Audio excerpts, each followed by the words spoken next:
ഈ വീഡിയോയുടെ കണ്ടന്റ് ചിലപ്പോൾ നിങ്ങൾ ആദ്യമായിട്ട് കേൾക്കുകയായിരിക്കും. കാരണം ഞാൻ കുറച്ച് നാൾ കൊണ്ട് ഈ ഡാറ്റ എടുക്കണം, ഈ സംഭവം അറിയണം. കാരണം എന്നോടൊരു പോലീസുകാരൻ ഇത് പറയുന്നത് ആദ്യം മനസ്സിലാക്കുക. കേരള പോലീസിൻ്റെ ചരിത്രത്തിലാദ്യമായിട്ട് കേരള പോലീസിൻ്റെ ഓഫീസേഴ്സ്, അതായത് സബ് ഇൻസ്പെക്ടർ, അതിന് മുകളിലുള്ളവർ 2023, 2024 ഏറ്റവും കൂടുതൽ പേര് VRS എടുത്തു. 2023 ഏകദേശം 73 ഓഫീസേഴ്സാണ് VRS എടുത്തതെങ്കിൽ 2024 ഏകദേശം 78 പേര് VRS എടുത്തു. അപ്പോൾ ചോദ്യം വരുന്നു, എന്താ ഇതിന് കാരണം? അപ്പം അവരൊരു ഹെവി ലോഡാണ്, വർക്ക് ലോഡാണ്, സ്ട്രെസ്സാണെന്നൊക്കെ പറയുന്നു. പക്ഷേ യഥാർത്ഥ കാരണം അതൊന്നുമല്ല. ഇത് ഞാൻ ചോദിച്ചറിയാം, എന്താണ് ഇത് യഥാർത്ഥ കാരണം? ഈ VRS എടുത്ത ഒഫീഷ്യൽസിനോട് ചോദിച്ചു, എന്താണ് നിങ്ങളിത് ഈ കേരള പോലീസിൽ നിന്ന് ഓഫീസേഴ്സ്, ഞാൻ പറയാം പോലീസല്ല ഓഫീസേഴ്സ്, എന്തുകൊണ്ടാണ് VRS എടുക്കുന്നത്? ഒരു വർക്ക് ചെയ്യാനുള്ള ഒരു ഇൻഡിപെൻഡൻ്റ് പ്ലാറ്റ്ഫോം ഗവൺമെൻറ്റിൻ്റെ ഭാഗത്തുനിന്ന് തരുന്നില്ല. രണ്ടാമതോ ഏറ്റവും പ്രധാനം, ഒരു പ്രത്യേക കമ്മ്യൂണിറ്റി ഞങ്ങളെ വളഞ്ഞ് ആക്രമിക്കുകയാണ്. That is very important. മലയാളികൾ കേട്ടിരിക്കേണ്ട സംഭവമാണ്. അതായത് കേരളം നാശത്തിലേക്ക് പോകുന്നതിൻ്റെ ഏറ്റവും വലിയ സംഭവമാണ്. ഈ കോവിഡിന് ശേഷമാണിത് കംപ്ലീറ്റ് ആയിട്ടായത്. നിങ്ങൾക്ക് ഓർമ്മയുണ്ടായിരിക്കും, കോവിഡ് സമയത്ത് ഒരു പയ്യൻ സോഷ്യൽ മീഡിയയിൽ കോൺഗ്രസ് നേതാവ്, ലോക്കൽ കോൺഗ്രസ് നേതാവാണ്, കായംകുളത്ത് വെച്ചുള്ള സംഭവമാണ്. കാറിൽ പോയി കഴിഞ്ഞപ്പോൾ ആ പർദ്ദയിട്ട ആ സ്ത്രീയോട് അവിടുത്തെ സബ് ഇൻസ്പെക്ടർ പറയുന്നു, കാരണം കോർഡൺ ഏറിയയാണ്, കാരണം ഗവൺമെൻറ്റിൻ്റെ കർഫ്യൂ ആണ്, നിങ്ങൾ അങ്ങോട്ട് പോകരുത്. ഉടൻ തന്നെ ഈ പറയുന്ന പർദ്ദയിട്ട സ്ത്രീയുണ്ട്, അവർക്ക് ആശുപത്രിയിൽ പോകണം, അതാണ് ഇതാണ്, ആ റെസ്ട്രിക്ഷൻ ഞങ്ങൾക്ക് ബാധകമല്ല. പെട്ടെന്ന് സോഷ്യൽ മീഡിയയിലെ ഓഫീസർക്കെതിരെ തെറ്റായ രീതിയിലുള്ള കാര്യങ്ങളെല്ലാം പറഞ്ഞു. പിന്നീട് നിങ്ങൾ കണ്ടു കാണും, പിന്നീടുണ്ടായൊരു വേലിയേറ്റമാണ്. ഒരു പ്രത്യേക മതവിഭാഗക്കാർ അതൊരു വലിയ ഇഷ്യൂ ആക്കി വന്നിട്ട് ആ ഓഫീസറിൻ്റെ സംഖ്യയാണ്, കോപ്പാണ്, താറങ്ങടിച്ചു. ഒരു ബ്രില്യൻ്റ് ആയിട്ടുള്ള ഓണസ്റ്റ് ഓഫീസറിൻ്റെ കാര്യം അവർ അയാളുടെ ലൈഫിലുണ്ടായ സംഭവം. പിന്നീട് കേരളത്തിൽ മുഴുവനും നടന്ന സംഭവം നിങ്ങൾ കേട്ടോളാം.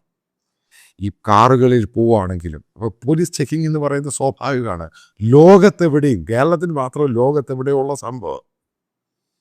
ഈ കാറിനകത്ത് ഈ പറയുന്ന പർദ്ദയിട്ടവരും തൊപ്പി വെച്ചവരും ഒക്കെ യാത്ര ചെയ്യുകയാണെങ്കിൽ അവരെ നിർത്തുകയാണെങ്കിൽ അത് പോലീസ് ചെക്കിങ്ങിന് വേണ്ടി, പിന്നീടുണ്ടാകുന്നത് മുഴുവനും ഡ്രാമയാണ്.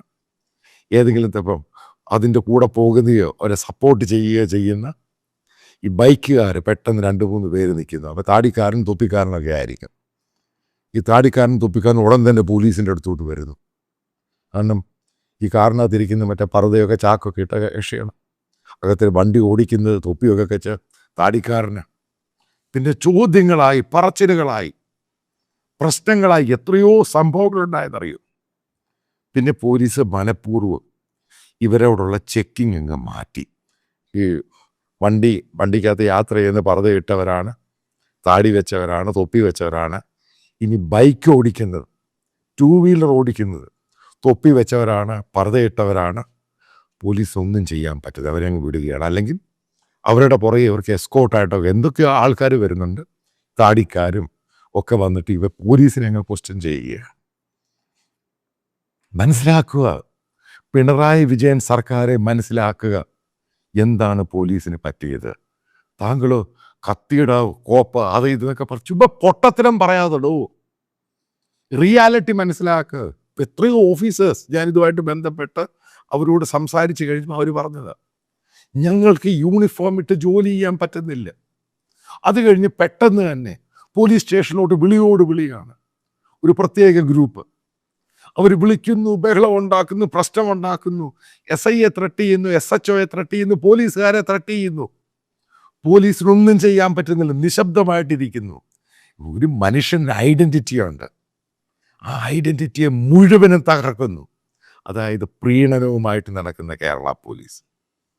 നിങ്ങൾ ഡാറ്റ നോക്ക്, it is A very very serious issue.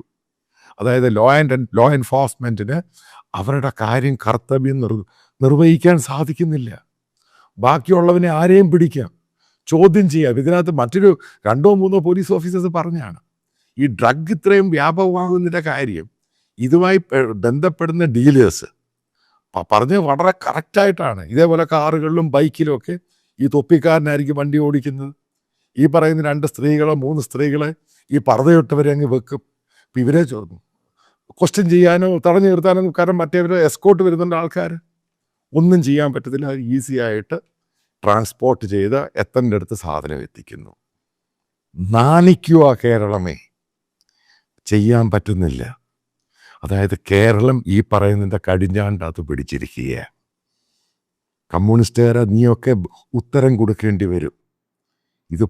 ഇത് സർവീസിലുള്ള പോലീസ് ഓഫീസേഴ്സും പറഞ്ഞു, സർവീസിൽ നിന്ന് VRS എടുത്ത പോലീസ് ഓഫീസേഴ്സ് പറഞ്ഞു, സാധാരണ കോൺസ്റ്റബിൾ പറഞ്ഞു. ഒരു വഴിയില്ല, ഒരു നിവർത്തിയില്ല. കാരണം ഇവരെ പിന്തുണച്ചോടൻ തന്നെ കമ്മ്യൂണിസ്റ്റ് പാർട്ടിയുടെ നേതാക്കൾ വിളിക്കുന്നു, കോൺഗ്രസിൻ്റെ നേതാക്കൾ വിളിക്കുന്നു, ആകെ ബഹളമാകുന്നു. അപ്പുറത്ത് മത തീവ്രവാദ സംഘടനകൾ ഗൾഫിൽ നിന്ന്, ലോകത്തിൻ്റെ വിവിധ ഭാഗങ്ങളിൽ നിന്ന് വിളിക്കുന്നു. ഞങ്ങളെങ്ങനെ ജോലി ചെയ്യും? തിരിച്ചൊന്നും പറയാൻ പറ്റത്തില്ല. ഉടൻ തന്നെ അത് റെക്കോർഡൊക്കെ എടുത്തിട്ട് ഉടൻ തന്നെ അത് ഫ്ലാഷ് ചെയ്യുന്നു. മനസ്സിലാക്കുക, കേരളം ഒരു ഗാസയാക്കി മാറ്റി. ഇത് ഞാൻ ആദ്യം പറഞ്ഞപ്പോൾ നിങ്ങൾ വിശ്വസിച്ചില്ല. കേരള പോലീസിൻ്റെ ആൾക്കാർ തന്നെ പറയുന്നു. എന്ത് ചെയ്യാൻ പറ്റും? ഇപ്പോൾ ഡ്രഗ് എങ്ങനെ കൺട്രോൾ ചെയ്യാൻ പറ്റും? ലോ ആൻഡ് ഓർഡർ എങ്ങനെ കൺട്രോൾ ചെയ്യാൻ പറ്റും? മുഴുവനും ഡീറെയിൽ ചെയ്തു പോയി. അപ്പം ഉറപ്പായിട്ടും പോലീസ് ഓഫീസേഴ്സ് ആണെങ്കിൽ പോലീസുകാർ അവർ ബേസിക്കലി മനുഷ്യരാണ്. അപ്പോൾ അവർ എന്ത് ചെയ്യും? ഇത് ക്വസ്റ്റ്യൻ ആൻസർ തരണം. ഇതിനെപ്പറ്റി സതീശനാണെങ്കിൽ രമേശ് ചെന്നിത്തലയാണെങ്കിലും കേരളത്തിൻ്റെ നിയമസഭയിൽ ചോദ്യം ചോദിച്ചോ? എന്താ ചോദിക്കാത്തത്? കാരണം അപ്പുറത്ത് ലീഗിനെ പ്രീണിപ്പിക്കണം, മുസ്ലിം ലീഗുകളെ പ്രീണിപ്പിക്കണം. എന്തുകൊണ്ടാണ് ഇവർ റിസൈൻ ചെയ്തു പോകുന്നത്? രമേശ് ചെന്നിത്തല പഴയ ആഭ്യന്തരമന്ത്രിയായിരുന്നു. അപ്പോൾ അയാൾക്ക് ഈസിയായിട്ട് ഈ ഡാറ്റ എടുക്കാം, പല ആൾക്കാരോടും ചോദിക്കാം. ഇത് പറയുമ്പോൾ ഇത് കേൾക്കുന്ന നിങ്ങൾ നാണിച്ചു പോകണം. എന്താണ് ഇവിടെ സംഭവിക്കുന്നത്? ഈ ഒരു സന്ദർഭത്തിലാണ് കേന്ദ്ര ഇടപെട്ട് ഈ പറയുന്ന സുഡാപ്പികളൊക്കെ പോയിക്കൊണ്ട് പോകുന്നത്. ഒരു നിവൃത്തിയുമില്ല, സാധാരണക്കാരന് ജീവിക്കാൻ പറ്റാത്ത അവസ്ഥയിലുണ്ടാക്കി. എല്ലാ തലങ്ങളിലും കയറി ഇടപെടുകയാണ് പോലീസ് ഡിപ്പാർട്ട്മെൻറ്റ്. അതിൻ്റെ എല്ലാ ആൾക്കാരെ കുത്തിക്കയറ്റുവാണ്. ഒരു പച്ച രാജ്യമാക്കാൻ ശ്രമിക്കുന്നു. ഡെലിബറേറ്റ് ആയിട്ട് കംപ്ലീറ്റ് ഗവൺമെൻറ് ഡിപ്പാർട്ട്മെൻറ്റ് ഡീറെയിലായി.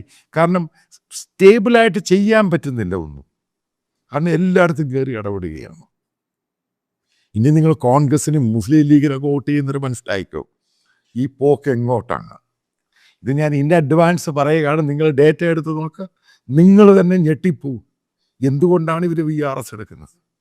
അതിനെ പൂർണ്ണമായിട്ട് സപ്പോർട്ട് ചെയ്യുന്ന പിണറായി വിജയൻ ഗവൺമെൻറ്. കാരണം പ്രീണനം, അതിനെപ്പറ്റി ഒരക്ഷരം മിണ്ടാത്ത ഈ കോൺഗ്രസ് പാർട്ടി, BJP കേരളത്തിലൊരു യൂസ്ലെസ് പാർട്ടി.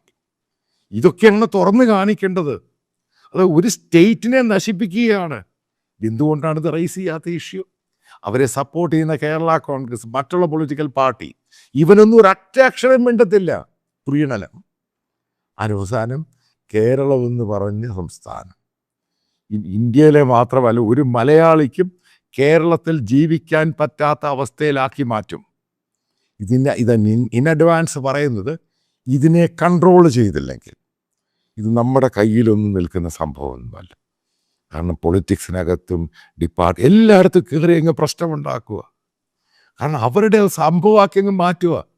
നിങ്ങളിതിനെ പൊളിറ്റിക്കൽ ഇസ്ലാമെന്നോ മറ്റെന്ത് വേണമെങ്കിലും പറഞ്ഞോളൂ. ഞാൻ ഈ പറയുന്ന റിയാലിറ്റി ആണോ അല്ലയോ? ഇതിൻ്റെ ഗ്രൗണ്ട് റിയാലിറ്റി അറിഞ്ഞാൽ വീണ്ടും നിങ്ങൾ ഞെട്ടും. കാരണം പോലീസിനകത്ത് തന്നെ ഇവർക്ക് വലിയ ഗ്രൂപ്പൊക്കെ, അവരാണ് കംപ്ലീറ്റ് ലീക്ക് ചെയ്ത് കൺട്രോൾ ചെയ്ത് ഇത് കൊടുക്കുന്നത്. അതുകൊണ്ടാണ് കേന്ദ്ര ഗവൺമെൻറ് കേരള പോലീസിനെ കംപ്ലീറ്റ് ആയിട്ട് മാറ്റി നിർത്തുന്നത്. കാരണം കേരള പോലീസിനെ റിലയബിൾ ആയിട്ടുള്ളൊരു സേനയായി അതുമില്ലാതാക്കി. ഇതിന് പൂർണ്ണ കാരണക്കാരൻ കേരളത്തിൻ്റെ ഹോം മിനിസ്റ്ററായ പിണറായി വിജയൻ തന്നെയാണ്. അതായത് കേരളം കണ്ട ഏറ്റവും വൃത്തികെട്ട, ഏറ്റവും മോശപ്പെട്ട ഒരു ആഭ്യന്തരമന്ത്രി, ഒരു കഴിവില്ലാത്ത കുടാപ്പൻ, അയാളാണ് ഇതിനെ നശിപ്പിച്ചത്.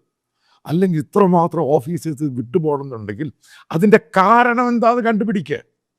അതിന് പോലും മെനക്കെടാത്ത ഒരു വൃത്തികെട്ട മനുഷ്യൻ, അയാളാണ് മറ്റുള്ളവരെ പരനാറി എന്ന് വിളിക്കുന്നത്. അപ്പോൾ ഏറ്റവും വലിയ പരനാറി എന്ന് പറയുന്നത് പിണറായി വിജയൻ തന്നെയാണ്. ഏറ്റവും മോശപ്പെട്ട മുഖ്യമന്ത്രി ഓരോന്നായിട്ട് തെളിഞ്ഞുകൊണ്ടിരിക്കുകയാണ്. ഈ പറയുന്നത് ഒരു റിക്വസ്റ്റാണ്, പക്ഷേ ഇത് മാൻഡേറ്ററി അല്ല. ഈ ചാനൽ പൂർണ്ണമായിട്ടും ഫ്രീ ആയിരിക്കും. പക്ഷെ നിങ്ങൾക്കറിയാം, ഈ യൂട്യൂബ്, ഗൂഗിളിൽ നിന്ന് കിട്ടുന്നത് അത് ഒരു പരിധി വരെ അതിനകത്ത് ഇതിൻ്റെ എക്സ്പെൻസുമായിട്ട് കമ്പയർ ചെയ്യാൻ പറ്റുകയുള്ളൂ. അപ്പം ഇതിൻ്റെ താഴെ ഇതിൻ്റെ കമൻറ്റ് ബോക്സിൽ ബാങ്ക് ഡീറ്റെയിൽസും കറണ്ട് അക്കൗണ്ടാണ് പിൻ ചെയ്തിട്ടുണ്ട്. പിന്നെ വീഡിയോയിൽ ഇതിൻ്റെ സ്കാനറുണ്ട്. അപ്പം നിങ്ങൾക്ക് താല്പര്യമുള്ളവർക്ക് അത് കോൺട്രിബ്യൂട്ട് ചെയ്യാം. മേക്ക് ഇറ്റ് ക്ലിയർ, ഇത് കംപ്ലീറ്റ്ലി ഫ്രീ ആയിരിക്കും. കുറച്ച് എക്സ്പാൻഷൻ പ്ലാനുകളൊക്കെ ഉണ്ട്. നല്ല മാൻ പവർ വേണം, കുറച്ച് കൂടുതൽ നല്ല ടെക്നോളജി വേണം. അതിനൊക്കെ സ്പെൻഡ് ചെയ്യണം. കാരണം ആൾക്കാരുടെ വ്യൂസ് കൂടുന്നുണ്ട്. നിങ്ങൾക്കറിയാം, എനിക്ക് ഈ പറയുന്ന ഒരു വലിയ സബ്സ്ക്രിപ്ഷനൊന്നുമില്ല. സഹകരിക്കാൻ താല്പര്യമുള്ളവർക്ക് സഹകരിക്കാം. ഒരു കാരണവശാലും ഇത് നിർബന്ധമോ മാൻഡേറ്ററി അങ്ങനെ ഒന്നും തന്നെയല്ല. നിങ്ങൾക്ക് താല്പര്യമുള്ളത് മാത്രം വിശ്വസിക്കുന്ന നിങ്ങൾ ഇതിൽ കോൺട്രിബ്യൂട്ട് ചെയ്യുമെന്ന്.